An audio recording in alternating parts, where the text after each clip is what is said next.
Bom dia! Estamos iniciando o segundo dia da nossa 27ª Conferência Estadual Espírita.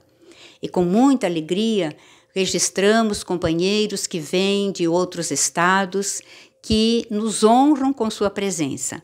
Por exemplo, temos aqui nesta manhã Antônio Nascimento, presidente da Federação Espírita do Rio Grande do Sul. E ele nos deu, além de tudo, a oportunidade de conversarmos um pouco. Primeiramente, nós gostaríamos de saber, Antônio, quem é Antônio Nascimento? O que faz, onde nasceu? Bom dia, Malena, amigos. É uma grata satisfação estarmos aqui. Nós gostaríamos de iniciar parabenizando a FEP por esse belo evento, né? Um local muito aprazível, uma ambiência espiritual, uma programação realmente de primeira linha. A gente, como é costumeiro a conferência, né, nos trazer esse momento de espiritualidade, de reflexão, de confraternização tão bonito. Eu sou Antônio Nascimento, nascido no estado do Rio Grande do Sul, na cidade de Santo Ângelo, na região missioneira, lá quase na divisa com a Argentina. Nasci, me criei lá, depois fui fazer a minha faculdade fora e de família católica inicialmente, né, com a formação católica. Durante o período que eu estava em Santa Maria, fazendo a minha formação, a gente começou a fazer alguns questionamentos sobre a existência, ou principalmente sobre a justiça divina, sobre as desigualdades, que eu não encontrava resposta dentro da teologia católica. E, naturalmente, a gente acabou encontrando a doutrina espírita, o livro dos espíritos, todas as respostas, né, da onde a gente vem, o que está fazendo aqui, para onde a gente vai, e aí fazendo todo, permeando isso, né, o nascer, viver, morrer, renascer ainda, progredir sempre, que é a linha evolutiva através das vidas sucessivas. E isso preencheu a vida e, a partir de então, minha vida se transformou. É uma maravilha, realmente, quando descobrimos a doutrina. A outra pergunta que, com certeza, todos nós desejamos fazer é: se você nasceu em Santo Ângelo, estudou em Santa Maria, lembramos que você, como trabalhador espírita, atuou em Santo Ângelo, porque estivemos lá em uma certa oportunidade com Sandra de la Pola e conhecemos ali o excelente movimento espírita que você liderava. O que o fez transferir-se para a capital gaúcha? Isso. Pois é, a nossa história é bem interessante, né, Malena? Eu conheci a minha esposa, a Liamara, e ela é natural de Porto Alegre. Depois de Santa Maria, eu vim para Porto Alegre, onde eu fiz um mestrado em cirurgia bucomaxilofacial. E naquele momento, nós jovens ainda, né, na casa dos 20 anos, tivemos que tomar uma decisão. Ou permanecíamos em Porto Alegre fazendo uma carreira profissional, que já havia algumas oportunidades, ou retornávamos a Santo Ângelo, onde eu tinha algumas raízes e houve umas, digamos, questões familiares que me faziam me sentir responsável de voltar lá. Certamente tinha alguma programação espiritual que nos levava para a região. A esposa concordou, fomos para Santo Ângelo. Nesse período nós estávamos iniciando na doutrina espírita. Chegando em Santo Ângelo, procuramos uma instituição mais antiga lá de Santo Ângelo para fazer os estudos, continuar os estudos sistematizados da doutrina espírita. E não encontramos. Aí, como nós tínhamos a formação, desenvoltura, já acesso aos materiais, propusemos para a instituição, para a direção da casa, que nós gostaríamos então de conduzir um grupo de estudos. Iniciamos um grupo de estudos, mas a gente verificou que o pessoal ainda vivia mais num mediunismo, tinha o estudo, assustava, tal, e criou uma certa confusão na casa, assim, o pessoal se sentiu desconfortável. E a gente jovem, né, jovem tem essa vontade, essa autonomia, então vamos arrumar um espaço para fazer um grupo de estudos. E naturalmente começamos um grupo de estudo num outro espaço que, na sequência, se transformou numa casa espírita, o Grupo Espírita Seara do Mestre, né, que nós fundamos em 3 de agosto de 1989. E durante o período até final de 2018, nós estivemos lá em Santo Ângelo, aí vinculado ao Grupo Espírita Seara do Mestre, que cresceu bastante, né? Começou a se tornar uma referência ali para a região, porque nós, através do estudo, foi dinamizando, nós tivemos vários grupos de estudos, evangelização, a coisa foi crescendo, a gente imprimiu um ritmo um pouco diferente do que estava acostumado nas outras instituições lá, e isso, naturalmente, auxiliou muito no espiritismo e em toda a região.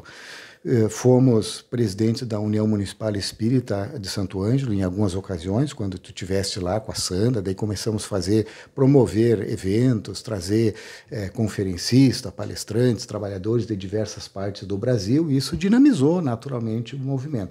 Também estivemos na presidência do Conselho Regional Espírita da 8ª Região durante um tempo, e a partir desta função, né, nós fomos convidados a assumir a secretaria do Conselho Federativo Estadual. A partir dali nós fomos ficando mais conhecidos, também iniciamos um clube do livro, né, que hoje está sob a responsabilidade da FERGS, né, e isso também fez com que cada vez a gente estabelecesse mais laços, mais contatos. Naturalmente a gente vai ampliando, né, a nossa atuação e o nosso convívio dentro da nossa grande família espírita, do movimento espírita. E em 2017, aí o Gabriel Nogueira Salum, presidente da FERGS, né, ele fez um convite para nós, para ver se nós poderíamos vir a auxiliar na diretoria executiva, né?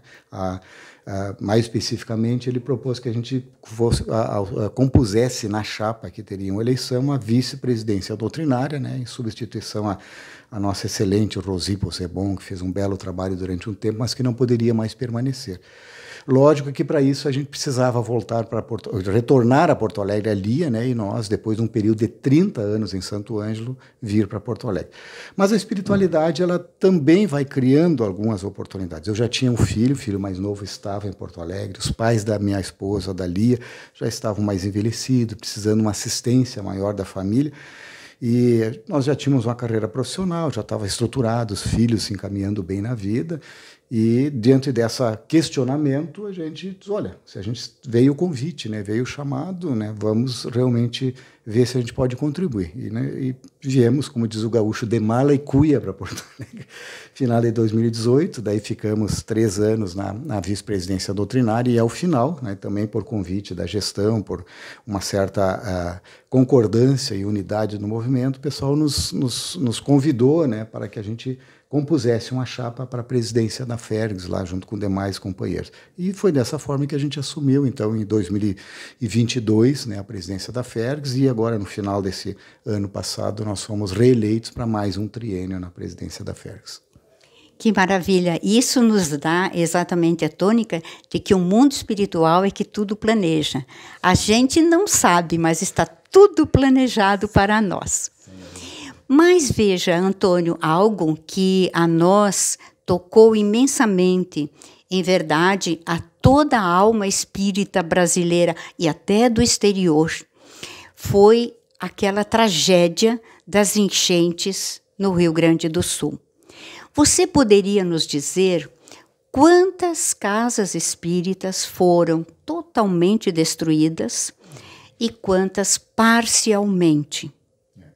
Certamente vocês puderam acompanhar pela imprensa, né? No final de abril e início de maio, as primeiras semanas de maio, tivemos um volume de chuvas assim completamente inesperado, que remontou, né, aquela grande tragédia de 1941, quando teve uma grande enchente. Essa superou todos os índices, os alcances, né, as áreas alagadas, o número de municípios atingidos, né, que praticamente foi 95% do estado sofreu ou inundação ou deslizamento, as consequências daquele número excessivo de chuvas que foram torrenciais.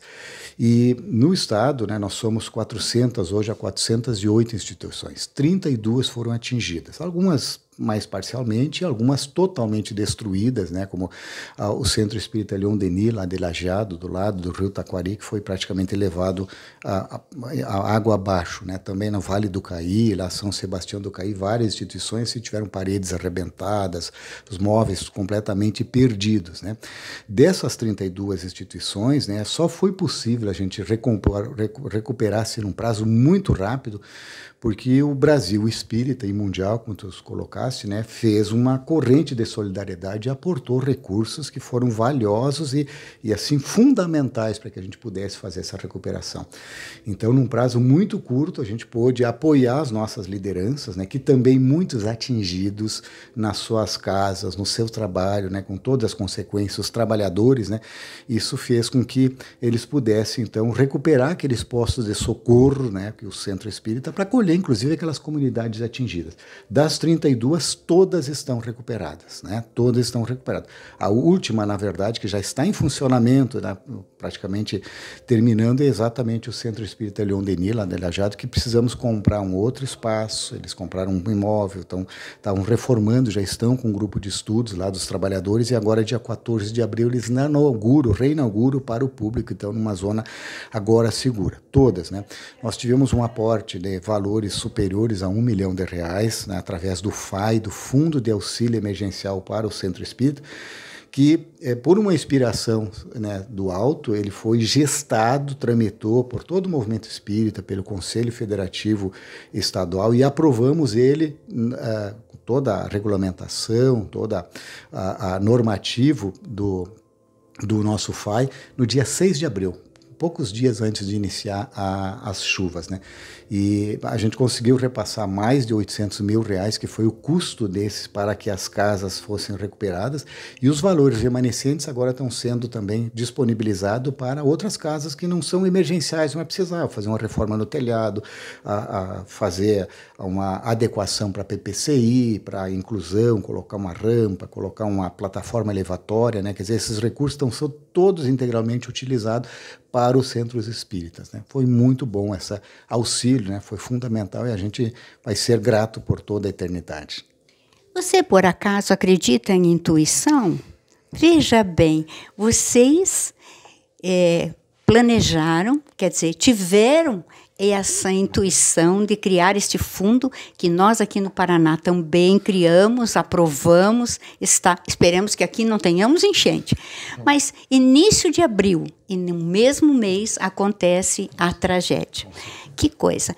Nós gostaríamos agora, como uma última questão, que você nos falasse da própria Fergs, porque nós vimos as imagens, os livros, a biblioteca, o auditório, com todas aquelas belíssimas poltronas, tudo foi assim destruído.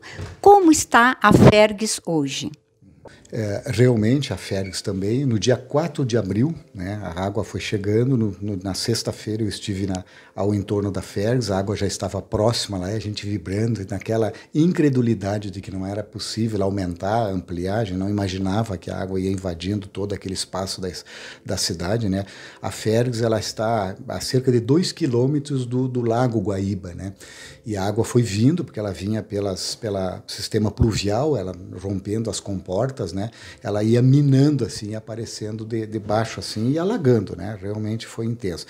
E no sábado pela manhã, no dia 4 de maio, eu tentei chegar na Fergs e já não consegui mais, já estava inundada, inacessível, lá a Defesa Civil já interditando aqueles locais. E fomos atingidos, né? Nós tivemos uma lâmina d'água de 1,68 m no lado de fora, na rua, dentro da Fergs, que é um pouquinho mais elevada, ela ficou uma lâmina de 1 metro de água que pegou toda a nossa área comercial, e até o final, o auditório, a parte terra ali, que é extensa lá da Fergs, e ficou durante 3 semanas, né, todo imerso em água lá, inundada, e não era uma água normal, né, não era uma água limpa de rio, era uma água de esgoto, uma água pluvial, assim, realmente sem condições nenhuma de que se pudesse fazer uma simples limpeza, né? Tudo que foi atingido pela água, ele foi descartado, né? E tivemos uma perda muito grande dos móveis, livros, né? Apesar da gente ter levantado, subido um pouco os estoques, né? Dentro do possível, a gente subiu a torno de 60 centímetros, a gente levantou tudo a um nível de 60 centímetros, né? Imaginando que se entrasse um pouquinho de água, não atingiria, mas realmente foi acima de 1 metro, então atingiu bastante. 21.629 livros nós perdemos, né? E felizmente também, junto com o FAI, nós recebemos, porque o FAI é exclusivo para os centros espíritas, né, o Fundo de Apoio Emergencial, nós recebemos valores para ajudar na reconstrução da Fergs. Tínhamos um seguro também, um seguro de inundação, mas o valor não era muito alto, assim, para o tamanho do estrago. Primeiro auxiliamos todos os centros espíritas, enquanto isso uma equipe lá de voluntários, arquitetos, começaram a estudar para reconstruir a área atingida pela Fergs, né? E já aproveitamos para fazer uma readequação, que a gente chama de uma revitalização, aquilo que precisava mudar, que a gente sabia que no dia a dia poderia ser melhor, aí surgiu a oportunidade. A lei de destruição, né? Destrói, a gente tem a oportunidade de reconstruir, né, Maria? E começamos depois das licenças, né, porque foi uma obra um pouco mais intensa, assim, de intervenção, com algumas modificações, ampliações, inclusive.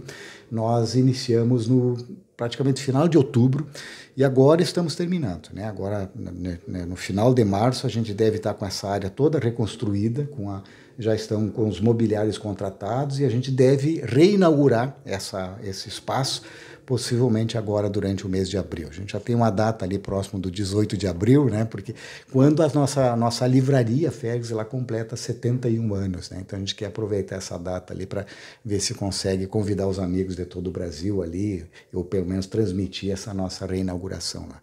Está ficando muito bom, né? E mais uma vez mostra a força, né, da união, da unificação, da solidariedade, que são fundamentais nesse momento de tragédia, né?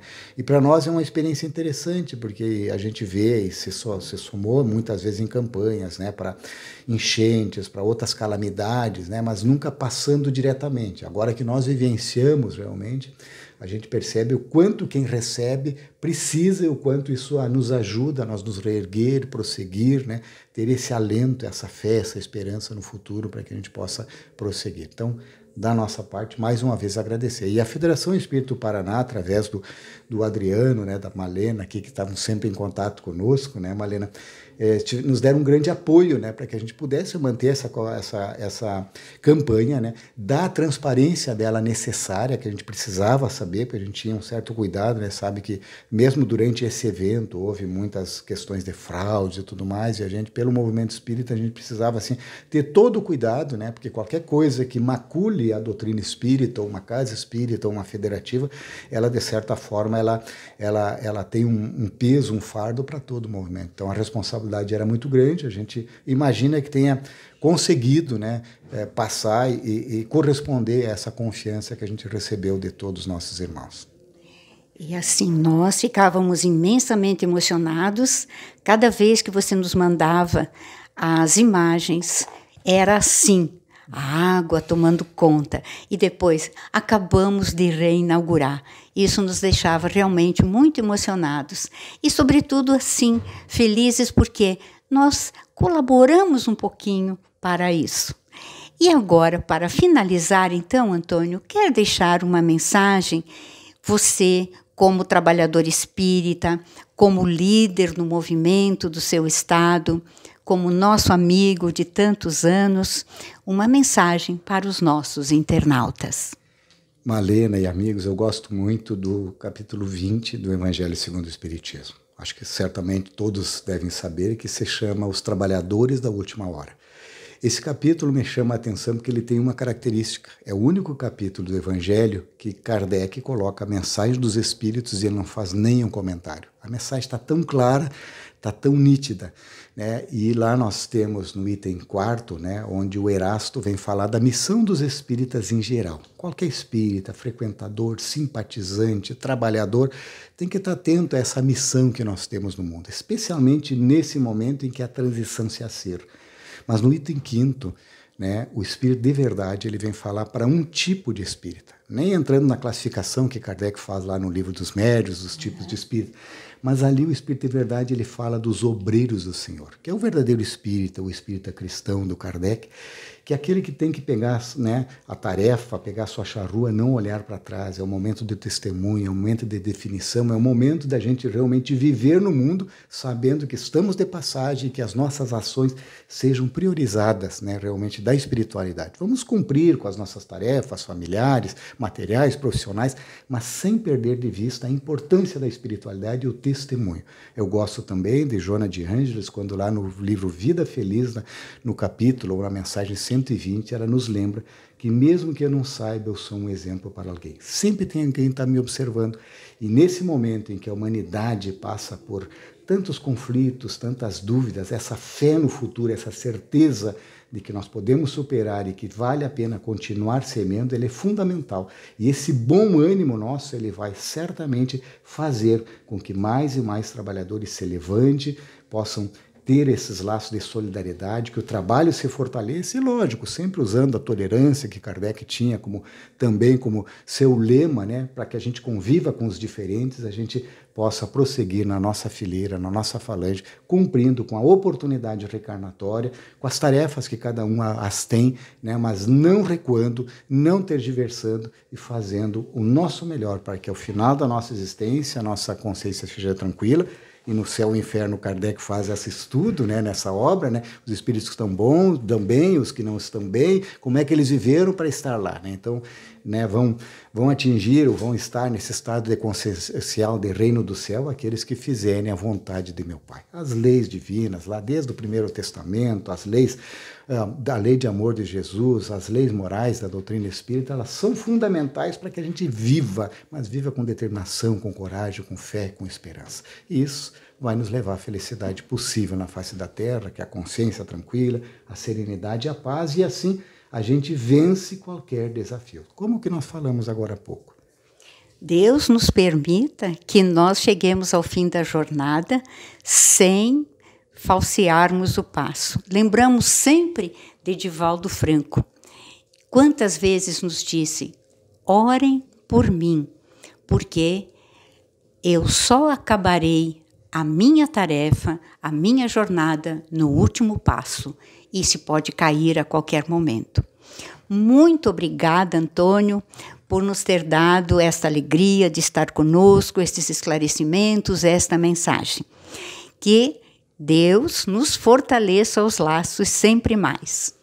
Agradecemos aos nossos internautas, aqueles que nos assistem e que estão conosco sempre, auxiliando-nos e colaborando com o canal FEP. Muito obrigada.